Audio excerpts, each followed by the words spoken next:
Hello everyone, welcome to a new chess video. In this video, I'm going to show you how to punish the bishop pin on the knight and the queen, that is, the bishop pin on g5. I'm absolutely sure this is a pin you come across in many of your games. Well, from today on, you'll actually want your opponent to play this pin against you, because you'll know how to punish it brutally. Normally, this pin happens in the Italian opening, although you can draw your own conclusions because it appears in many other openings, but the clearest example is in the Italian opening. For those who don't know what the Italian opening is, it's this right here, okay? These two moves, and that's it. Here, it'll work whether you play knight to f6 first or bishop to c5, because you'll end up in the same position anyway due to move order, okay? For example, bishop to c5, natural moves would be castling, right? Knight to f6 and then d3. This is a completely typical position in the Italian opening. If you play knight to f6 first, it would be the same, because after knight to f6, d3 is usually played to defend the pawn, and then you could continue with bishop to c5 and castle. Suddenly this pin is dangerous. Or remember well that if we castle first, this pin really is dangerous. However, if we don't castle and, for example, play first, d6, a move we're going to make no matter what. This move is no longer so dangerous, and I'm going to explain why. First, we're going to push this pawn forward, because we're threatening this bishop. If it trades for the knight, we get a huge advantage, since it would go bishop takes knight, queen takes. The queen would be supporting the attack of this knight, and most likely, thanks to this attack, we would end up finishing the game. In other words, it wouldn't bother us at all if, after driving away this bishop with the move h6, it captured the knight on f6. So the most common move, and the one people always play against you, is this one here, right? But now, since we haven't castled, we can play g5 with a lot of strength. That is, here, why doesn't this work if we've already castled? Well, it's very simple. If here, instead of playing d6, we had already castled, then h6, bishop to h4 and g5 would be a mistake, because white could continue with h3, this knight sacrifice, and knight takes for two pawns with a lot of success, since now the king would be pretty exposed here and this knight could be attacked very strongly. So the big difference, pay close attention to what it is that now with d6 played, this doesn't work, and I'll explain why it doesn't work. Knight takes, pawn takes, bishop takes, and now they're really not doing anything to us. On the contrary, they've sacrificed material to help us attack. We open the file for the rook. This bishop will have to move. This rook works together with the bishop, so we'll have a completely winning position. And on top of that, we'll be up material. If you want, you can castle long, and the position will be just as safe, but with a devastating attack and also with extra material. That said, let's see, this is very easy, chess teacher, if they've lost, or rather, if they sacrifice the knight. But normally, they're not going to sacrifice this knight. That is here. When we play d6 and they come over here, right? Pinning this knight, which is what we've been looking at so far, usually after this move, it's true they've allowed us to do this, but normally they won't capture. As you can see, it's a mistake. Normally, they'll retreat. Well, here I'm going to show you Chigorin's beautiful trap. Who is Chigorin? Well, he was a very strong player who came up with this trap, and honestly, it seems like it's already been forgotten. It's a beautiful trap. So what are we going to do? Well, simply, we're going to threaten to trap this bishop. This video is amazing, I promise you.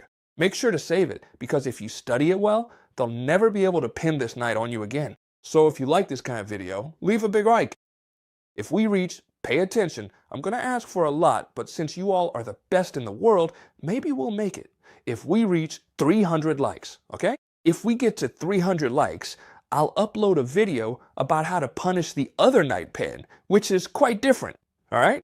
But it's also dangerous. So if you like this video and we reach 300 likes, I promise to also upload the video about the other pin. All right, we push this pawn forward to set up the Chigorin trap. What's the threat? The threat is obvious, right? The threat is obvious. We want to push forward again and trap this bishop, right? However, there's a problem when playing this pawn advance, which is that we're hanging this pawn here. And most likely your opponent is going to fall for the Chigorin trap, since we're calmly threatening this advance. They might just take the pawn, thinking it's a blunder, and even believe they're completely winning. But before we continue, if they don't fall for this trap, the game will still be comfortable for us. That is, if they try to save this bishop, the game will still be comfortable because we have a very good position, a potential breakthrough here, and then we could push forward, open up with a rook, counsel long, bring the other rook over. So don't worry if when you play this Chigorin trap, they don't fall for it, all right? And you just play another move because it's very comfortable. However, I assure you that almost everyone who goes for the pin doesn't know all of this. I promise you. And they're going to capture this pawn for free. Why? Because on top of that, look at the huge threat they're making against the f7 square. Right? Now, it looks like white has an extra pawn and a crushing attack. However, we're going to ignore this attack and stick to our plan. h4. Come on, chess teacher. Aren't you going a little crazy? You're threatening my bishop, but I'm coming at you. This move right here, they have to make it because it's already too late. It's just too late to try to save the bishop. This bishop can't go anywhere anymore, which is why they absolutely have to get into this game. They're threatening our queen and our rook. Now, you need to know one thing here. If you move the queen, that is, if you play queen to e7, the game becomes very comfortable for you. Yes, very comfortable for you. Even if they end up capturing your rook, the position is still quite favorable for black, all right? In fact, even if they capture your rook, you still capture this bishop, and black has the advantage. However, Chigorin's trap isn't that. Chigorin's trap isn't that. So what is Chigorin's trap? Letting him take the queen. And you're going to be amazed because it's incredible. It's absolutely impressive. We let him take the queen. Given that so much material has already been sacrificed, white has no choice but to capture the queen, obviously. It's true that white has a lot of extra material because they have a queen and two pawns in exchange for a bishop. It's clear they have a huge material advantage. However, our pieces are working together perfectly. We have the rook, the bishop, the knight, the other knight, and the other bishop. And on top of that, we have this powerful pawn up front that's going to let us win the game in several ways. Here, I assure you, you've already won the game. The only way white can avoid checkmate is by giving up all the material they've managed to win. And even then, we'd still have a much stronger attack. So we've won the game, and I'll explain how, because it's not complicated at all, and on top of that, it's really beautiful. We bring the bishop over here. Remember, when they capture your queen, you bring the bishop here. If someone didn't catch everything the first time, don't worry. The good thing about YouTube is that you can watch the video as many times as you need. There's absolutely no problem. I'm going to try to explain it so that everyone understands. We come in to threat the queen. Obviously, they could give up the queen, but that would be really bad for them, because if they give up the queen, we come in with the knight and keep attacking with all our pieces, and we wouldn't even be down in material. That's why the usual thing is for them to move the queen away. In fact, that's the best move in this position. Once they move the queen away, what move should we make? Well, many of you are probably thinking, take here with check, take here with check. Usually when we're down in material, what do we want? We want to attack quickly to deliver checkmate. Why? Because if not, the opponent, having more material, is going to beat us. In this case, that's not necessary. We can even bring more material into the attack. Knight to e4, the best move in this position. An incredible move that brings the missing piece into the attack. Now, what's the threat? You might be wondering. Well, simply, if white ignores everything and, for example, tries to move this knight to avoid losing it and threatens the rook, just to mention a move. If they don't address the threat, we simply go knight to e2, check, and when the king moves, checkmate. Do you see it? That is, here, when we give this check, the only thing they can do is give up the queen, right? So no matter what, they have to be careful with this move and respond to the threat. And here, they have several moves to deal with the threat. First of all, what happens if they capture the pawn? Because it's clear that this pawn is causing a lot of trouble here. What happens if they capture it with the h pawn? Don't worry, because this is very simple. We play knight to f3 check, and really the king can't move because the rook controls the file, so they have to capture it, and then we simply play bishop takes f3. No matter how many extra moves white has to capture the pawn, because now it's white's turn, there's no move that can defend against this checkmate on h1. That is, here, no matter what move white plays, we're simply going to deliver checkmate on the next move. So, in conclusion, they can't take this pawn, you see. They can't take this pawn with the h-pawn because then comes knight to f3, checkmate. Do you get? What happens if instead of capturing with the h-pawn, they try to take it with the f-pawn? So, are they saved, Chestiger? Well, no, they're not saved either, because here we could checkmate in two different ways. Knight to f3 also works, because it's a double check. They can't capture the knight because the bishop is also giving check, and when the king moves, we simply deliver this beautiful Arabian checkmate with the rook and the knight. Do you see it? So they can't capture with this pawn either. We could also checkmate on e2. It would be the same because it's a double checkmate, and then when the king moves, we will play knight takes g3, checkmate thanks to the pin from the rook.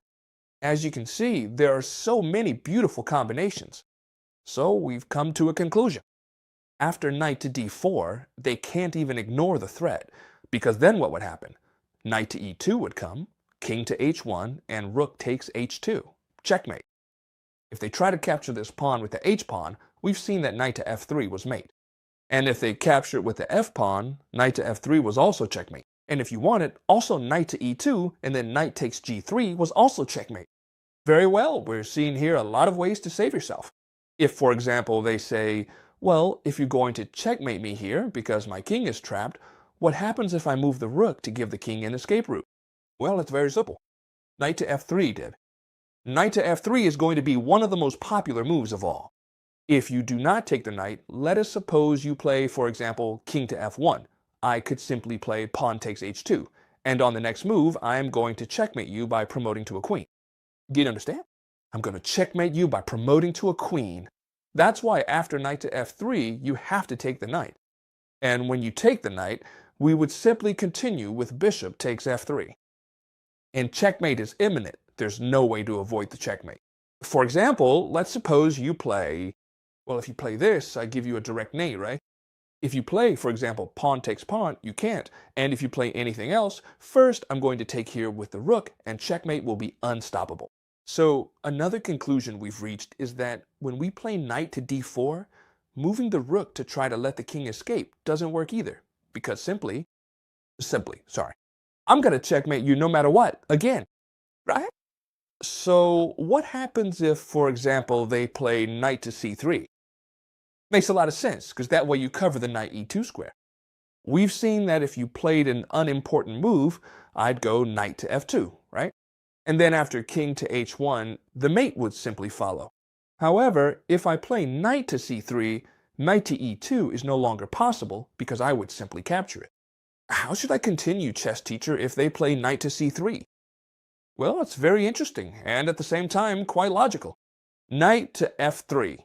As with most ideas, we play knight to f3. Thanks to the tremendous attack we have, if they don't take that knight, we simply deliver mate. Right?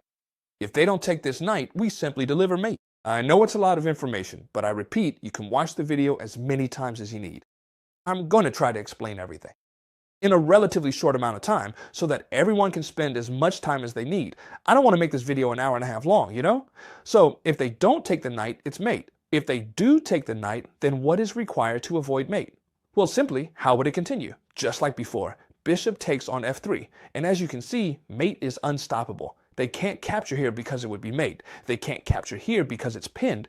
And against any other move, I'm going to end up delivering mate. For example, now there's a threat of checkmate with the pawn on the next move. That is, against practically any move, it's checkmate with the pawn.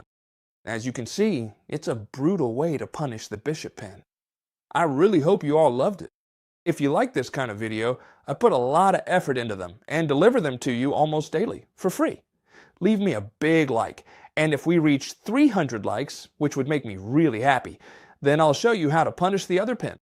Hope you loved it. Let me know your thoughts in the comments, and I'll see you in the next video. Let me know what you think. And as always, friends, I'll see you tomorrow with another new video. Bye, friends.